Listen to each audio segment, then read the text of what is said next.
Bismillahirrahmanirrahim. Assalamualaikum warahmatullahi wabarakatuh. Perkenalkan, nama saya Zaki Muhammad Akil. Saya akan mempresentasikan atau mendiskusikan tentang reposisi Islam dan negara, khususnya negara Indonesia. Mengapa agama sangat penting? Sebelumnya kita ketahui bahwa di Indonesia ada 5 agama resmi, yaitu Islam, Kristen, Katolik, Buddha, Hindu.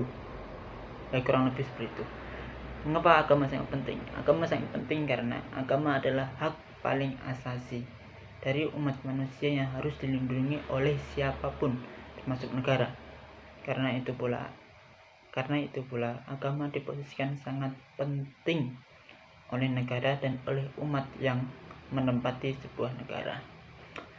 Kenapa agama sangat penting? Karena agama juga merupakan petunjuk atau jalan yang harus ditempuh oleh orang yang menganut agama itu sendiri. Maka dari sini, tetapi seringkali agama berwajah ganda atau agama disalahgunakan, atau agama berwajah ganda, konfliktual, disalahgunakan. Dan agama yang menawarkan rahmatan lil alamin, tapi karena umatnya pula memberikan kesakitan pada umat yang lain, seringkali terjadi kekerasan, kebrutalan, penindasan. Padahal setiap keyakinan harus mendapatkan penghormatan dan perlakuan yang setara di hadapan hukum dan umat yang lainnya. Kalau seperti ini, bagaimana bisa agama menjadi rahmatan lil alamin untuk semua manusia? Maka dari sini pentingnya memahami agama itu sendiri, seperti halnya memahami Al-Quran dan asbabun nuzul. Dan kita bisa memahami kapan ayat tersebut turun, untuk apa, dan bagaimana kondisi masyarakat saat ayat tersebut turun, dan bagaimana kondisi masyarakat sekarang. Sehingga kita sebagai umat manusia bisa memahami teks atau ayat dari Tuhan, bukan dari manusia. Dan kita bisa lebih memahami agama, sehingga agama itu bisa menjadi rahmatan lil alamin. Sekarang, kewajiban negara atas warga. Hak beragama di Indonesia telah dijamin oleh undang-undang sebagai hak semua warga negara yang sah. Maka siapapun warga negara yang beriman kepada Tuhan dengan berbagai bentuk aksesorisnya dan ritualnya tidak boleh diperlakukan secara semena-mena atau bahkan ditindas, bahkan didiskriminalisasi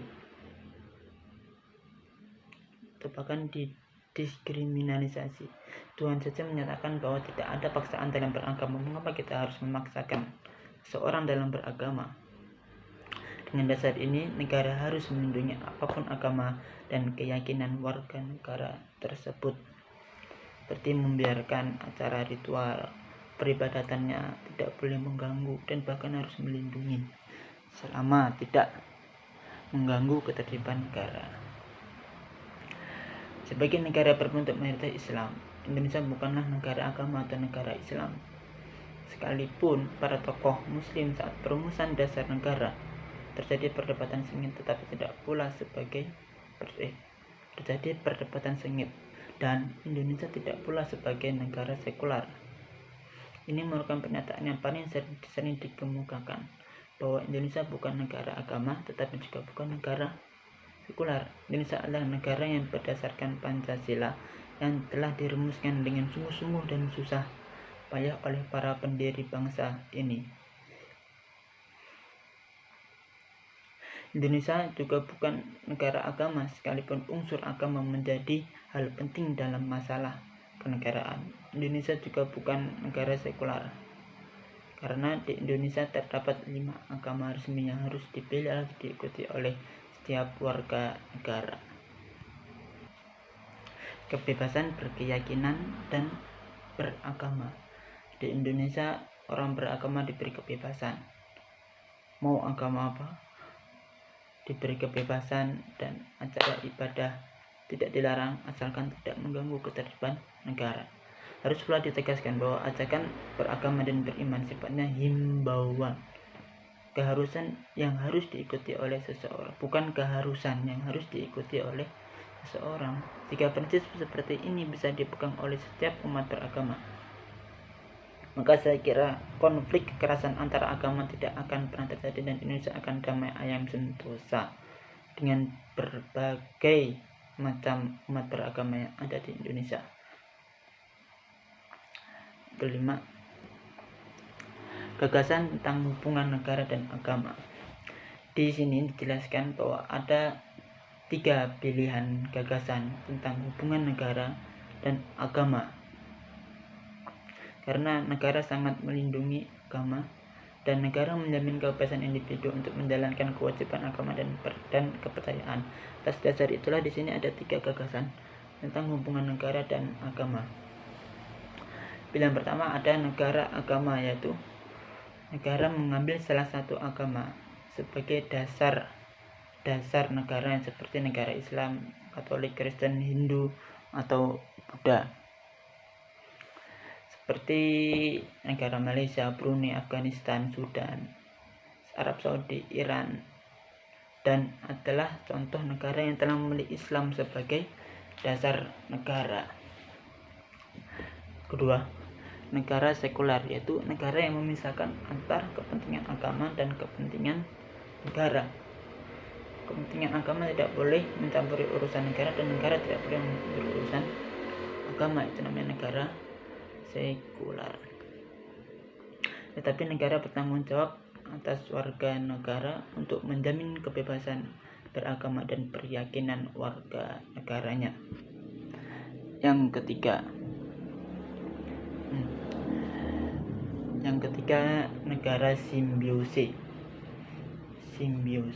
atau negara yang mengakomodir nilai-nilai agama dalam praktik kenegaraan, atau negara yang menjadikan agama sebagai dasar negara.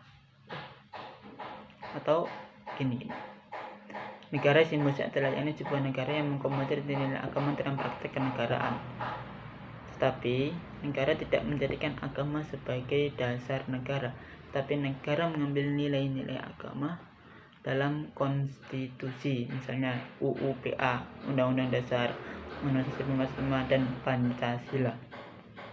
Seperti kita ketahui, Pancasila merupakan berasal dari nilai-nilai Al-Quran dan nilai-nilai Islam itu sendiri, seperti sila yang pertama, ketuhanan yang Maha Esa, atau dari surat Al-Ikhlas, Qul huwallahu ahad, Allahu samad, lam yalid sampai seterusnya. Dan terakhir, reposisi hubungan antara agama dan negara. Dalam konteks semacam itu, saya kira gagasan untuk mengembalikan fungsi negara atas warga negara yang menjemuk dalam hal agama menjadi hal yang tidak bisa ditawar kembali. Negara harus benar-benar memposisikan dirinya bukan sebagai eksekutor yang ganas atas keyakinan dan agama seseorang, tetapi menjadi pengayom dan mempertahankan kemajemukan yang menjadi ciri khas Indonesia sendiri. Negara harus menempatkan dirinya sebagai fasilitator dan mediator atas persoalan-persoalan keagamaan yang muncul di tengah masyarakat. Sebab seringkali masalah agama membuat adanya kemarahan kelompok, dan kelompok tertentu membuat nekat sampai berani membunuh dan dibunuh sekalipun. Na'udzubillah min dzalik. Maka dari itu, pentingnya hubungan antara agama dan negara sehingga menjadikan negara itu sendiri, khususnya negara Indonesia, menjadi negara yang aman, damai, tentram. Mungkin sekian dari saya.